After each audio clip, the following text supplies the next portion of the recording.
¿Qué ocurre cuando una nación pequeña decide desafiar a la superpotencia más poderosa del planeta? Imagina la escena en una sala de conferencias iluminada por luces frías.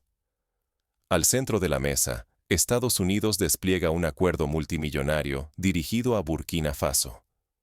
La propuesta es clara, pero encierra inquietud y polémica. A cambio de una inyección financiera enorme, el país africano debe aceptar en su territorio a deportados sin ningún vínculo con África. Son personas ajenas, almas desplazadas, víctimas de políticas migratorias lejos de sus raíces, individuos que Washington solo desea expulsar de sus fronteras. A primera vista, parece un trato imposible de rechazar para una nación que enfrenta retos económicos y sociales colosales. Burkina Faso, como muchos países africanos, se enfrenta a necesidades urgentes, infraestructuras obsoletas, desempleo juvenil masivo, hospitales carentes de insumos y una deuda pública que asfixia el crecimiento. Para cualquier gobierno, la oferta parece una solución rápida a problemas estructurales. Sin embargo, la respuesta de Burkina Faso sorprendió al mundo y se convirtió en un símbolo. Fue breve, decidida, y resonó como un trueno en los pasillos de la diplomacia internacional. En un escenario global donde la presión suele doblegar naciones, Burkina Faso contestó con una frase que sacudió cancillerías en todos los continentes. África no es tu vertedero, es tu igual. Este rechazo no fue simplemente un acto de coraje institucional, fue un grito de dignidad que cruzó océanos y fronteras. Las redes sociales africanas se incendiaron de orgullo. El hashtag "No somos tu vertedero" se viralizó, uniendo voces y corazones desde Ouagadougou hasta Johannesburgo, desde estudiantes universitarios hasta campesinos y comerciantes de mercados populares. En Washington, los presentadores hablaron de una rebelión diplomática inesperada. En París, lo calificaron como un despertar histórico. Para millones de africanos, fue mucho más que un movimiento político. Fue el recordatorio de un respeto que les ha sido negado durante generaciones.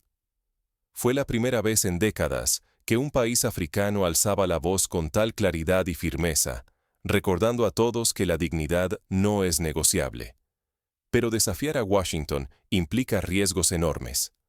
Si Burkina Faso fracasa, se enfrenta al aislamiento internacional, la pérdida de ayudas vitales, el corte de inversiones y posibles represalias económicas.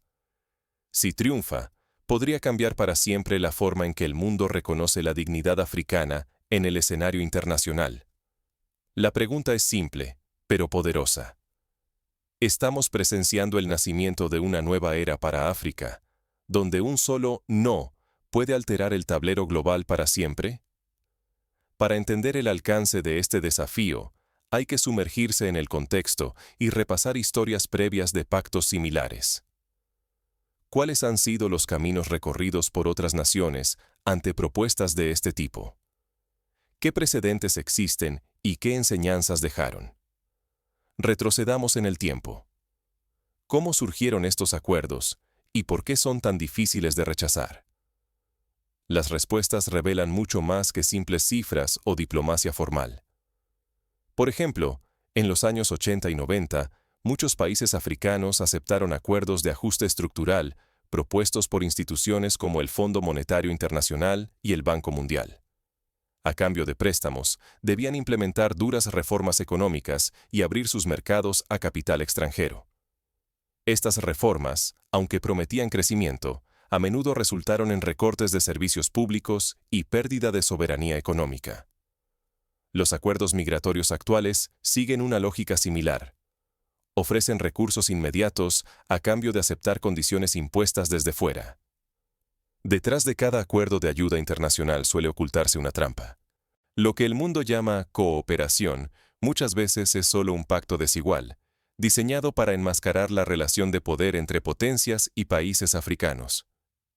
Un ejemplo histórico es el acuerdo entre la Unión Europea y Turquía en el año 2016, donde Ankara aceptó retener a millones de refugiados a cambio de ayuda financiera y promesas de integración.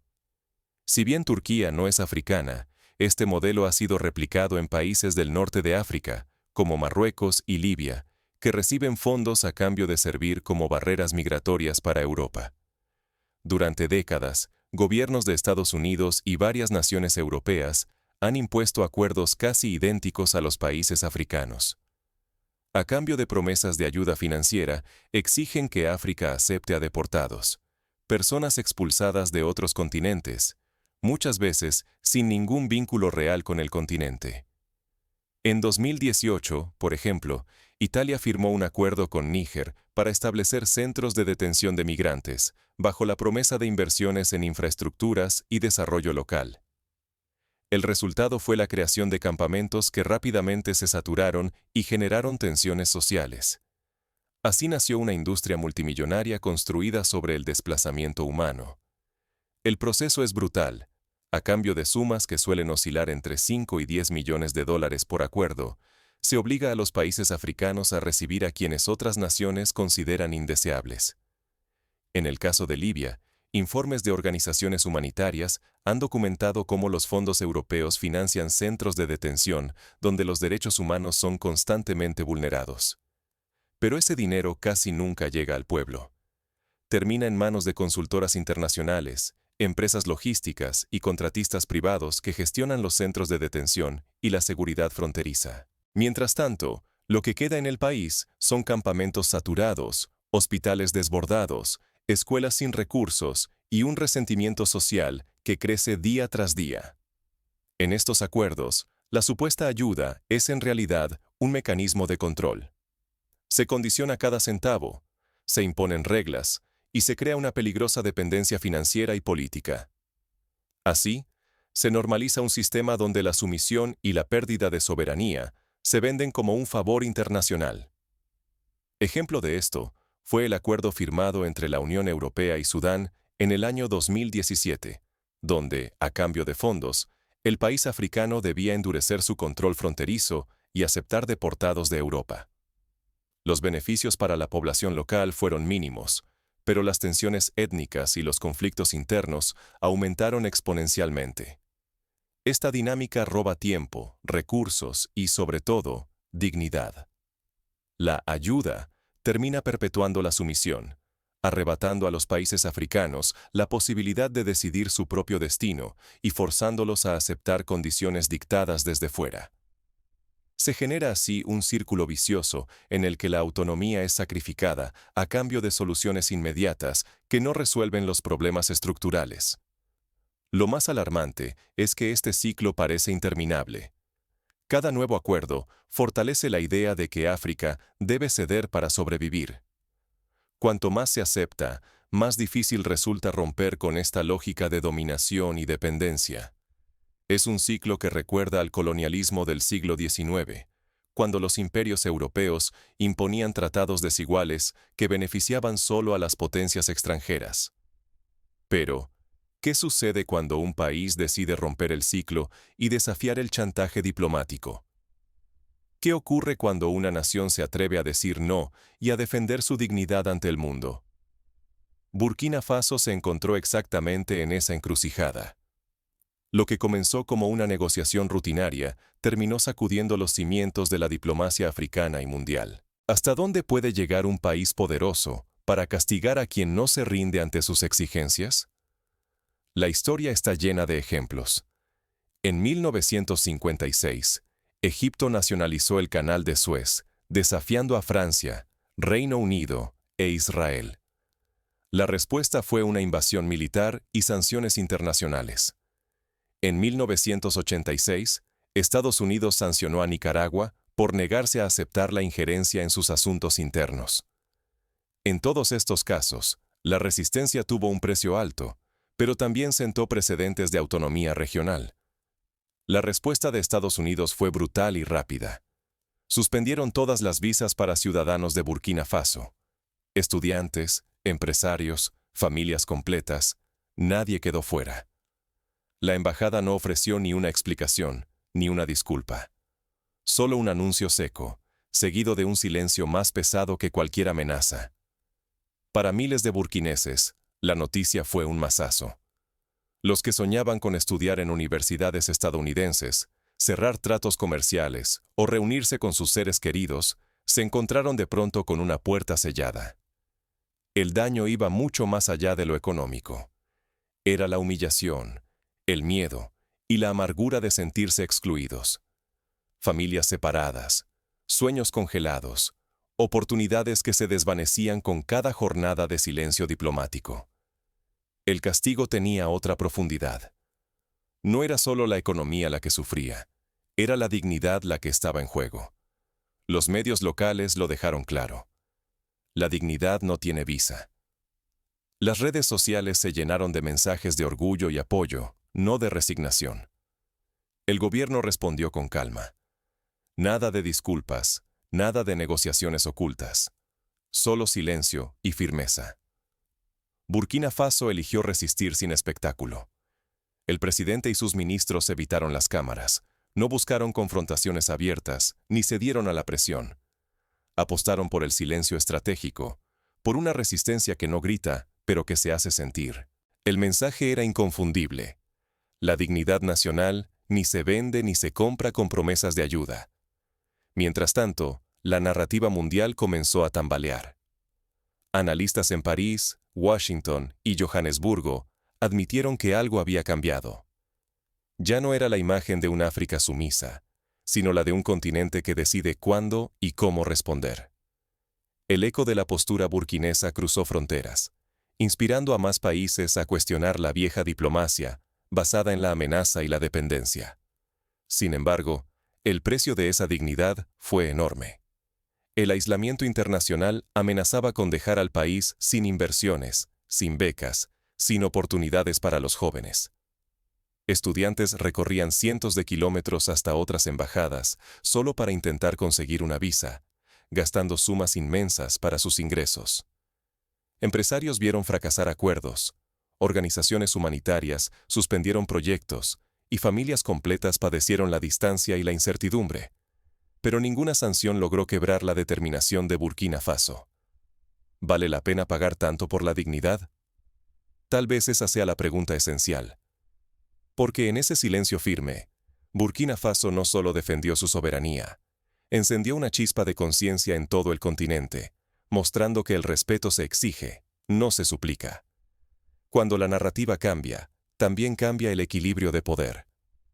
El país demostró que un acto de resistencia puede tener más impacto que 1000 discursos diplomáticos.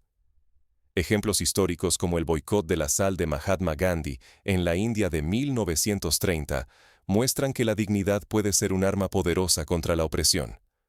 La presión internacional solo crecía. Los próximos movimientos de ambos gobiernos pondrían a prueba el verdadero alcance de esta nueva diplomacia africana. Estados Unidos comenzó a buscar aliados en la región para aislar aún más a Burkina Faso, ofreciendo incentivos a los países vecinos para que no apoyaran públicamente su postura. Algunos cedieron a la presión, otros se mantuvieron neutrales, pero la semilla de la resistencia ya estaba plantada.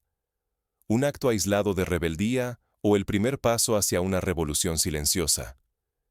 Ese es el dilema que hoy sacude los pasillos del poder en África y más allá.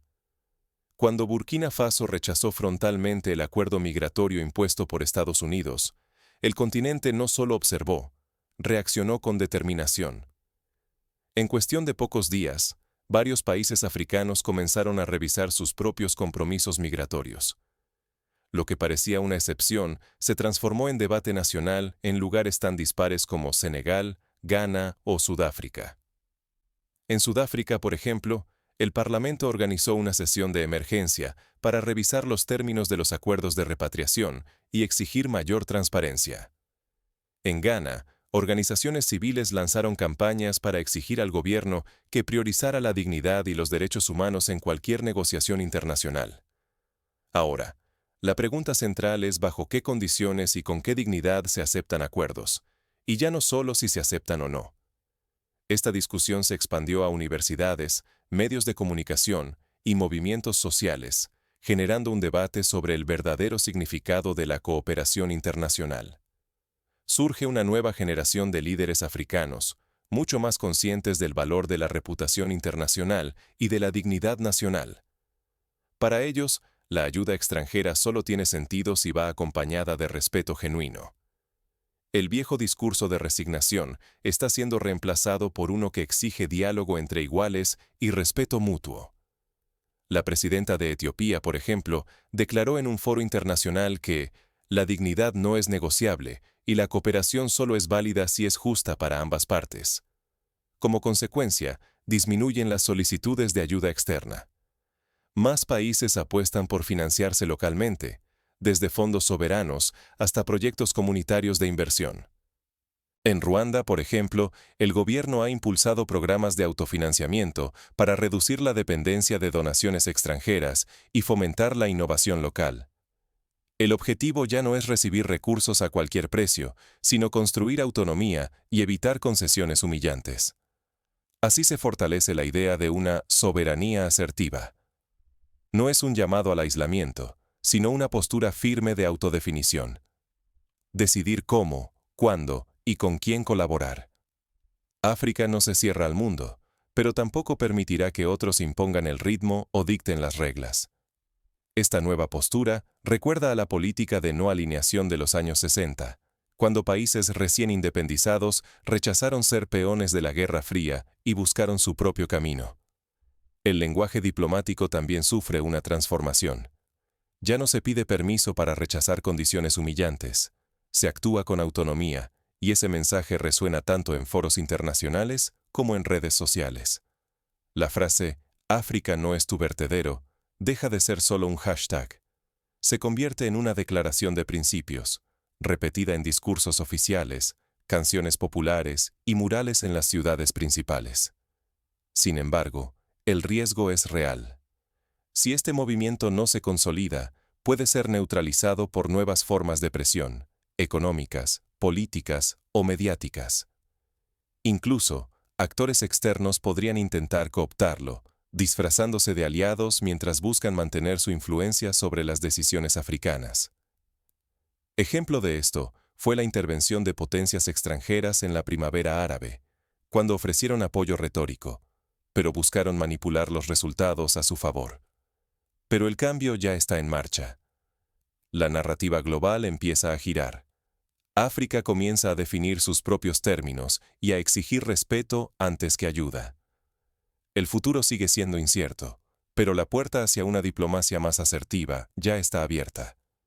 La pregunta ahora es si este impulso logrará sobrevivir a los desafíos que se avecinan. ¿Podrá África mantener el control de su propio destino frente a presiones externas cada vez más sofisticadas? ¿Serán capaces los líderes africanos de resistir la tentación de concesiones fáciles y construir instituciones sólidas que protejan la dignidad nacional? La revolución más profunda se gesta primero en la mente y en las palabras. Hoy, el poder no se mide solo en ejércitos ni en reservas de oro, sino en la capacidad de resistir la humillación. Una nación que se niega a doblarse desafía siglos de colonialismo, no con balas, sino con dignidad y un lenguaje propio. La historia está llena de ejemplos donde la palabra no cambió el rumbo de los pueblos. La negativa de Nelson Mandela a negociar con el apartheid sin condiciones, o la resistencia pacífica de Martin Luther King Jr. frente a la segregación racial. Burkina Faso lo entendió. Eligió un silencio estratégico.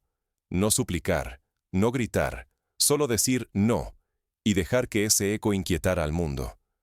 La diplomacia tradicional quedó sin respuestas ante una negativa tan serena y firme. El mundo, acostumbrado a la sumisión, tuvo que enfrentar una nueva realidad. Ese gesto encendió una chispa. Universidades, asambleas y jóvenes de toda África empezaron a hablar un nuevo idioma. Dignidad antes que dependencia. En redes sociales circulaban frases como «No somos tu vertedero» y «La dignidad no tiene visa». Las palabras se transformaron en una vacuna contra la presión extranjera. En Senegal, movimientos estudiantiles organizaron marchas en solidaridad con Burkina Faso, y en Kenia, organizaciones de mujeres lanzaron campañas para promover la autoestima nacional. Poco a poco, comenzó una migración invisible, del miedo a la libertad, de la sumisión a la autodefinición. Intelectuales, funcionarios e incluso países vecinos adoptaron este paradigma. El rechazo de la humillación se volvió una corriente política capaz de cruzar fronteras y generaciones. En Camerún, por ejemplo, el Parlamento aprobó una resolución para revisar todos los tratados internacionales y asegurarse de que respeten la dignidad nacional. El despertar trae esperanza, pero también riesgos. El mayor peligro es olvidar o ceder y volver al ciclo de dependencia. Por eso, la memoria se vuelve la mayor defensa. Recordar el no de Burkina Faso es recordar que la dignidad se exige, nunca se mendiga. Los movimientos sociales han comenzado a documentar estos momentos clave en la historia contemporánea africana, para que las futuras generaciones no olviden el precio y el valor de la dignidad. Así, la historia no siempre cambia con guerras, sino con un sencillo y valiente no, que reescribe las reglas. Cuando una nación se define desde la dignidad, el mundo escucha y el relato global comienza a transformarse. Esta transformación no es inmediata ni sencilla, pero cada pequeño acto de resistencia suma en la construcción de una nueva narrativa continental. Pero un solo acto de dignidad nunca garantiza el futuro. Lo que viene después exige aún más coraje y vigilancia. Para consolidar este cambio, es necesario fortalecer las instituciones democráticas, fomentar la educación en valores cívicos y promover el liderazgo ético. Los ciudadanos pueden participar en foros comunitarios, exigir transparencia en las negociaciones internacionales y apoyar a líderes que prioricen la dignidad nacional. ¿Serás quien observa o quien actúa en la defensa de la dignidad colectiva? Hoy, el eco del rechazo silencioso de Burkina Faso retumba lejos de sus fronteras. Ese gesto, aparentemente pequeño frente a la amenaza de sanciones y la presión de una superpotencia, rompió el ciclo de control externo y demostró al mundo que la dignidad ni se negocia ni se subasta. Cuando un país decide escribir sus propias reglas, siembra la inquietud. ¿Por qué no atrevernos todos a dejar de pedir autorización? El verdadero peligro no son las sanciones, sino la resignación. Permitir que otros impongan el significado de dignidad es renunciar al derecho de decidir nuestro valor. No basta con admirar a quienes se atreven. Hoy, tienes una elección. Puedes seguir observando el ciclo de humillación y dependencia, o puedes alzar la voz, compartir el mensaje, debatirlo y propagarlo en tu entorno. Cada vez que alguien exige respeto y rompe el silencio, la historia se acerca y se vuelve nuestra. La nueva diplomacia africana no es tarea de unos cuantos, es una causa común. El cambio depende de cuántos se atrevan a cuestionar, a imaginar, a desafiar lo impuesto y a soñar otros futuros. Queda la pregunta: ¿espectador o protagonista de esta dignidad colectiva? Tu decisión puede convertir este instante en un punto de inflexión o permitir que el ciclo de dependencia continúe sin cambios. El futuro de África, y el de cualquier nación que aspire a la dignidad, se escribe a partir de los actos de coraje que se multiplican cuando uno solo se atreve a decir no. ¿Te atreves tú a ser parte de ese cambio?